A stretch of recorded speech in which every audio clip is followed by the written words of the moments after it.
A new survey offers the most comprehensive look yet at the voting bloc that may potentially tip the 2020 election, Latinos.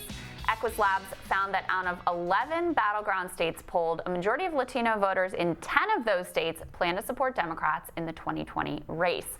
The poll surveyed 8,100 Latino voters living in states including Florida, Michigan, and Texas. One Democratic candidate hoping to sweep the votes of this demographic is Senator Bernie Sanders. Blaine Sissa joins us now to explain how. She's the Latino press secretary for Bernie Sanders 2020. Welcome and thank you for joining us this morning. Hi, thank you for having me. Of course. So tell us a little bit more about how Bernie Sanders' campaign is approaching the Hispanic vote this time around and what the turnout strategy looks like. So we are, meeting voters where they are. Our agenda speaks to the Latino community, and we've seen it because Bernie is leading in polls with Latino voters. They want someone who speaks to the every single day struggles that they are facing, which is, having health care regardless of immigration status, which is having a job that gives them a dignified wage where they have rights. It's proposing a Green New Deal where the 63% of our community is being exposed to pollutants that they didn't create. So we are meeting them where they are. We are speaking to them and the issues that they are facing.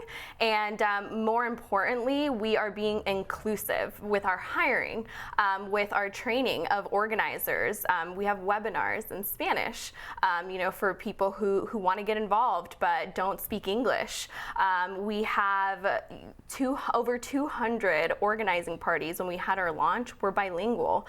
So that means, that the traction is there. They are just waiting to be told how to be engaged. Well, and Blaine, you're part of that movement. Tell us a little bit about how you came to be involved in the Sanders campaign and ended up here today. So the funny story is I started off as a volunteer. That sounds so cliche, right? Is you kind of move up through the ranks, but I was very passionate about Bernie. I felt that, from the very beginning, he never made me feel like I didn't matter as a constituent just because I couldn't vote. And so I started volunteering, giving my labor and my time and passion away for free because I believed in this cause so much. And then I was hired as a field organizer and worked in Nevada, in Arizona, where I'm from, not North Carolina, sorry, thinking about states now, Rhode Island, and California. So I really got to see the picture from the beginning to the end, and it was historic. It was like nothing I'd ever experienced, and I'm so happy to be back. And you are yourself a DACA recipient. Yes. So when we're talking about immigration specifically, this is real for you. This isn't abstract. This is real. What does it mean to have someone in a position of power within the campaign who is themselves so directly impacted by the policies? I think that it shows what our campaign is about. Our campaign is about building a movement. It's not about, just winning this presidency. It's about empowering everyone in the community to continue on after the election, because elections end and, you have to get things done.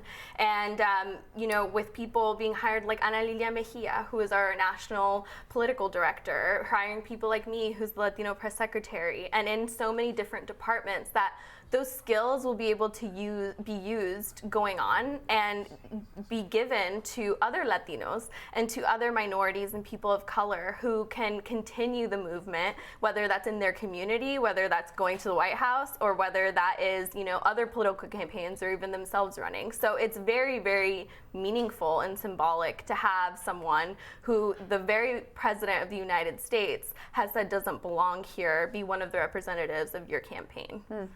So are the Democrats, would you say that the Democrats then, right now we're in the primary and you're obviously focused on just Bernie and what that means for the primary and recruitment for Latino vote, but are there any trends that you can enlighten us on how you think that the Democratic Party as a whole is approaching the Latino vote? I mean, obviously there's still some segment that still vote Republican and have been long-term Republicans. Can you give us a little bit more on what that looks like?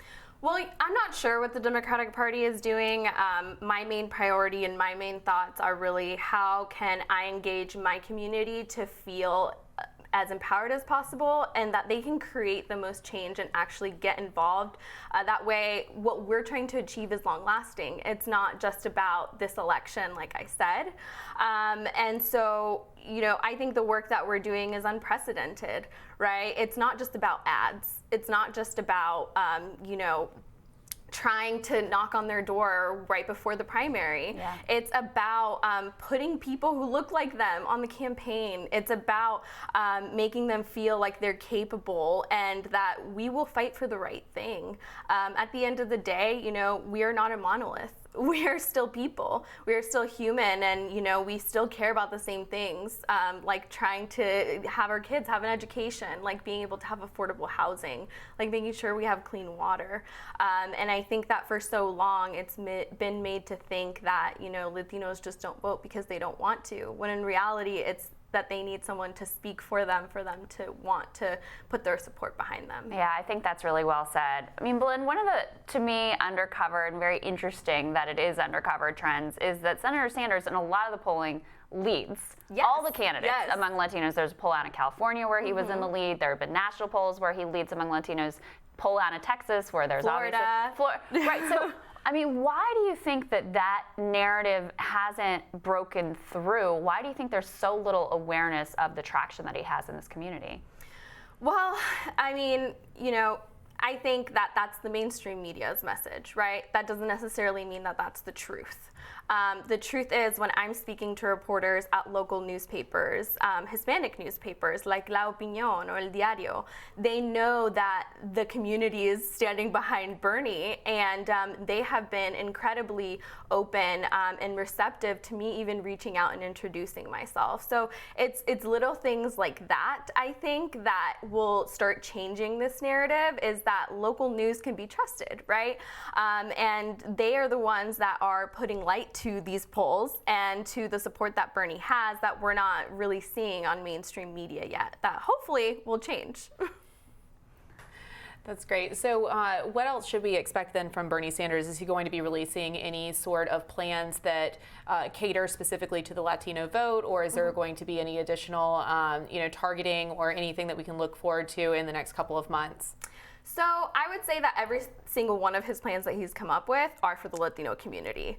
And we are going to be coming out with an immigration policy soon that we got together the Latinx staffers in our HQ here, and even some state staff, to put input, and 3 undocumented staffers, DACA recipients, who took part in writing this plan, who are going to be directly impacted by what has been happening and what we plan for our vision of the America that we know that we can be. We know we can do better. And I think that's the greatest part of all, right, is that we have people who are experiencing these struggles that are taking part in that plan. Belinda, thank you so much. Great to have you today. We appreciate it. Thank you. Next on Rising, is there a media blackout against progressive candidates like Andrew Yang, Congresswoman Tulsi Gabbard, and yes, Senator Bernie Sanders? YouTuber Kyle Kowalski presents the evidence and why he thinks it's part of a broader issue when Rising returns.